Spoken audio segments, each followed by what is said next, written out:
Ngayong araw magpapapalit ako ng aking gulong sa likodan.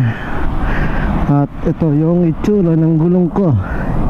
So sawa. Okay, so yun, nakapagpapalit na ako ng gulong.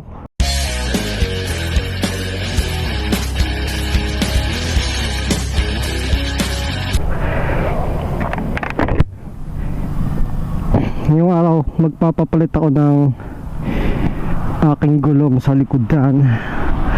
At ito yung itsura ng gulong ko. Wala na siya. Labas na yung wala na yung guhit sa gitna. Wala na yung pinaka guide niya, nawala na rin. So medyo makapal pa yung dalawang gilid kasi hindi naman tayo nagbabangking. So ngayon ko papapalitan kasi ramdam ko na rin yung dulas, kaya kailangan na talagang palitan. So yun, yung bagyuhan bumaha dito, walang nagawa yung drainage.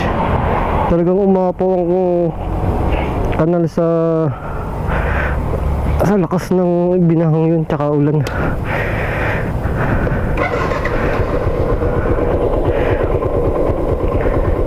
So syempre at doon tayo magpapapalit ng gulong sa ating pinagpapagawa lagi kay Kuya Ernie. Although maraming naman dito, maraming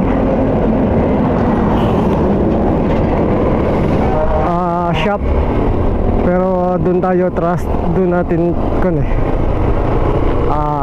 trusted.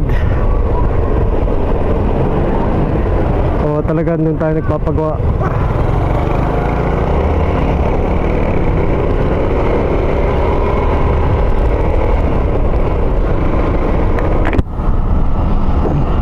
Ayaw ko kasi nung iba-iba ng pinagpapagawan.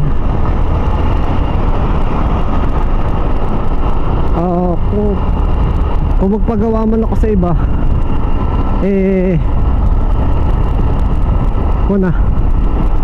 yung talagang totally sarado siya. Pero sawa, nasa gitna ng karsada, sawa.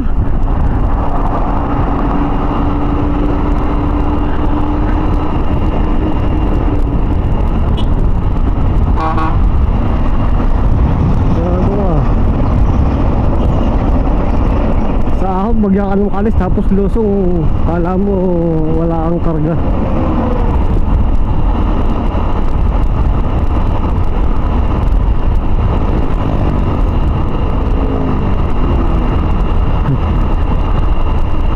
Buhay pa yun sawa.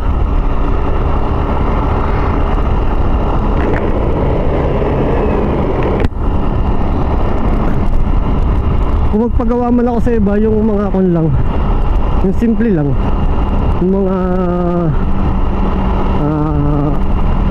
outside lang. Yan o, timo, pagdadating ng ahaw, kala mo uod kung gumapang. Pagdadating sa patag, kala mo kung sino sila. Ang tanong, bukas kaya sa Kuya Ernie?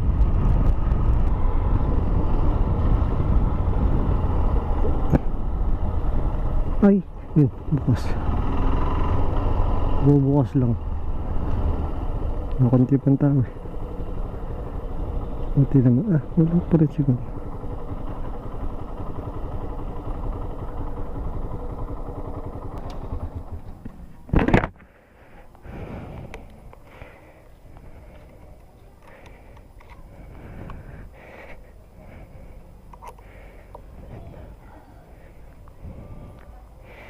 Journey to the moon. Journey to the moon. Ayan na.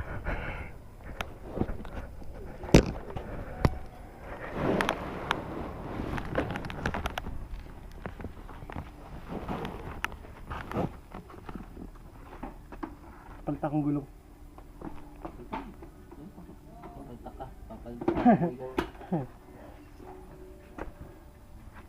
Balak ka na doon. Sige. Yung journey po ba? Pick mo kung meron. Wala na boss na kalkineta.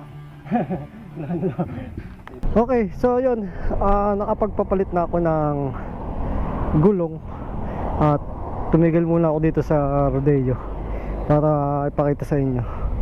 So, ang ginawa ko, nagpaliit ako ng gulong. So, ginawa kong 100 by 80 ang gulong ko sa likodan. Tapos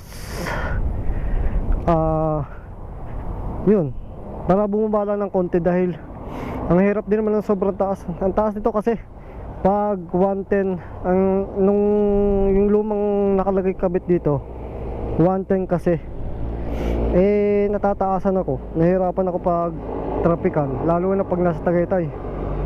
Ngayon ginawa ko 100 by 80 by 17 yung kinabit ko, pero journey pa rin tong kinabit ko dahil yung tipid niya yun yung 1 year siya nagkuha sa akin, tagal. Tapos magpapapalit sana ako ng ito damper, brake pad. Ang problema lang ay wala silang available na brake pad. Kaya hindi ako nakapagpapalit. So ayun, ito na yung gulong natin, nakakabit na. So kulang na lang ng linis, nagrasahan So bali, ang ginawa ko lang dito sa temperature ng gulong ko ay sa PSI ko nya 30 lang, tapos ang harapan ay 28 para hindi ganong katigas, hindi ganong kalambot, para may play pa din. Hirap kasi nung sobrang tigas, ang tigtig. Ayan, simula nung nagbagyuan hindi pa nalilinis, kaya yan, ito yung motor natin, amusin. Yan. So kung wala siyang tingnan, lumaki ang allowance niya dito sa ilalim kasi nga lumiit ang gulong. Pero ayos lang, at least hindi ako nahirapan pag nagtatrapikan, diba? Yeah.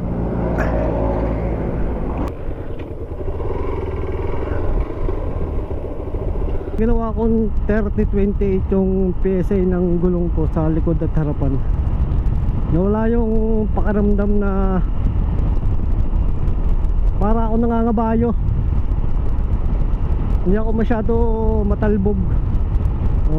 Kahit ako dumaan sa kwan, hindi ganun kasakit pag lumalubak.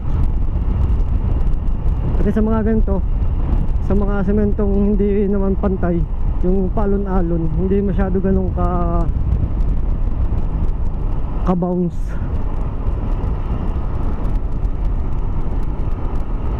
Sakto lang, kagandahan lang.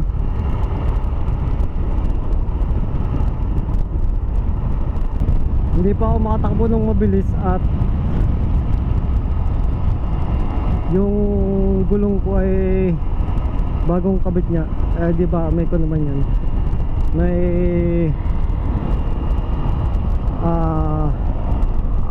pinaka tawag dito, warm up niya. Pusa! Muntik ka na maging kwento.